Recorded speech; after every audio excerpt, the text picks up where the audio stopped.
Paper 2 વિભાગ C દાખલા number 41 કે બિંદુઓ એ 1 7 બી 4 2 સી -1 -1 અને ડી -4 4 એક ચોરસના શિરોબિંદુઓ છે તેમ દર્શાવો. હવે મને અહીં લાગે છે કે આ યામ આવ્યા એટલે યામ ભૂમિતિ એટલે ચેપ્ટર નંબર 7. એટલે કે ચેપ્ટર નંબર 7 ની અંદર મને ખ્યાલ છે બે રીત છે, અંતરસૂત્ર અને વિભાજન બિંદુના યામ. અંતરસૂત્ર જે છે એ પહેલી રીત અને વિભાજન બિંદુના યામ છે એ બીજી. વિભાજન બિંદુના યામ એટલે વિભાજન બિંદુના યામ જે છે એ બીજી રીત છે. તો અહીંયા આપણે જોઈ શકીએ છીએ કે વિભાગ સી ની અંદર ચેપ્ટર 7 ના બે દાખલા પૂછાય છે. જેમાંનો પહેલો દાખલો છે 41મો એ અંતરસૂત્રના આધારે છે, તો 42મો દાખલો આપણે સમજી શકીએ કે વિભાજન બિંદુનો જ હશે. ઓકે ને, બોર્ડમાં પણ આવું બનશે કારણ કે ચેપ્ટર નંબર 3 ના બે દાખલા આવે છે વિભાગ સી માં, ચેપ્ટર નંબર 7 એટલે યામ ભૂમિતિના બે દાખલા આવે છે અને ચેપ્ટર નંબર 10 એના પણ બે દાખલા બોર્ડમાં પૂછાય છે. એટલે કે આ 3 ચેપ્ટર એવા છે કે જેના બે દાખલા બોર્ડમાં પૂછાય છે, એટલે કે 6 દાખલા જે આપને વિભાગ સી ની ખ્યાલ હોવી જોઈએ કે વિભાગ સી માં 9 માંથી 6 લખવાના હોય, તો આ 3 ચેપ્ટરને આપણે કડકડાટ કરી લઈએ તો પણ એના 6 દાખલા લખી શકીએ છીએ. ચાલો તો અત્યારે આપણે જોઈએ કે એના ચોરસ છે કે નહીં. તો ચારેયના યામ લઈ લઈ, એ બી સી ડી ના યામ લખી લીધા છે. અને અંતરસૂત્ર, તો અંતરસૂત્ર એક જ વખત મૂકીએ તો પણ ચાલે કે વર્ગમૂળમાં x1 - x2 નો વર્ગ વત્તા y1 - y2 નો વર્ગ. જેમાં આપણે વાત કરીએ કે એ બી નું અંતર જોતું હોય તો એ બી ના યામ લેવાના, એટલે કે 1 - 4 નો વર્ગ મૂકી દીધો છે વત્તા બીજા યામ એટલે કે y ના યામ તો કે 7 - 2 નો વર્ગ. તો આપણે જોઈએ 1 - 4 એટલે કેટલા થાય, -3 નો વર્ગ વત્તા 7 માં 2 જાય એટલે 5 નો વર્ગ, -3 નો વર્ગ કેટલો થાય 9 વત્તા 5 નો વર્ગ 25, 25 9 કેટલા થઈ ગયા 34. ચાલો એ બી નું માપ આવ્યું વર્ગમૂળમાં 34, 34 નું વર્ગમૂળ નહીં નીકળે. શા માટે? તો કે 5 નો વર્ગ 25 અને 6 નો વર્ગ 36 ની વચ્ચે છે, એટલે આ કોઈનો વર્ગ હોઈ શકે નહીં. આગળ વધીએ, બીજી બાજુ ચેક કરીએ કે બીસી, તો બીસી નું શું થશે તો કે 4 માઇનસ નહીં પણ માઇનસ છે એટલે શું થઈ જશે પ્લસ થઈ જશે, એટલે 4 + 1 નો વર્ગ વત્તા 2 + 1 નો વર્ગ.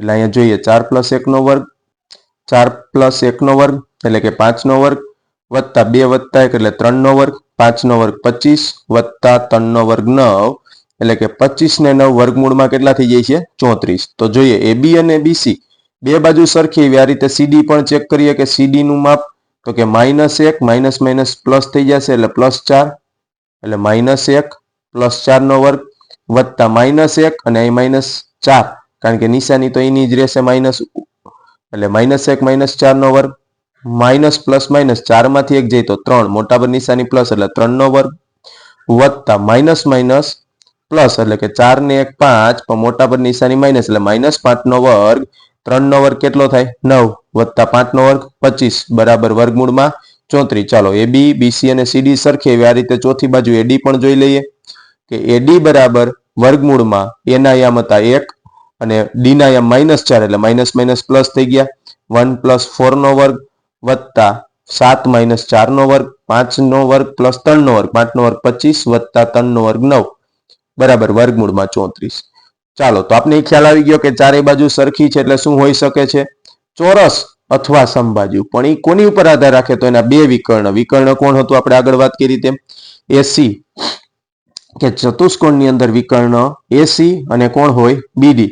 એટલે કે એસી ના યામ એસી નું અંતર બરાબર વર્ગમૂળમાં શું થશે તો કે એસી નું શું છે 1 -+1 એટલે 1 + 1 નો વર્ગ જે આપણે જોઈ શકીએ 1 + 1 નો વર્ગ વત્તા y યામ જોઈએ તો કે 7 પ્લસ એટલે 7 વત્તા 1, 7 વત્તા 1 નો વર્ગ જે અહીં આપણે રાખી દીધો છે 7 વત્તા 1 નો વર્ગ એટલે શું થયું 2 નો વર્ગ વત્તા 7 ને 1 8 નો વર્ગ, 2 નો વર્ગ 4 વત્તા 8 નો વર્ગ 64, 64 ને 4 68 એટલે કે વર્ગમૂળમાં 68. એસી આવી ગયા છે. હવે આ જ રીતે આપણે બીડી જોઈએ, જો બીડી પણ વર્ગમૂળમાં 68 આવે તો ચોરસ અને 68 ન આવે તો શું થાય સમબાજુ. તો બીડી ના યામ આપણે માટે કે બી ના યામ 4 +4 નો વર્ગ વત્તા 2 -4 નો વર્ગ.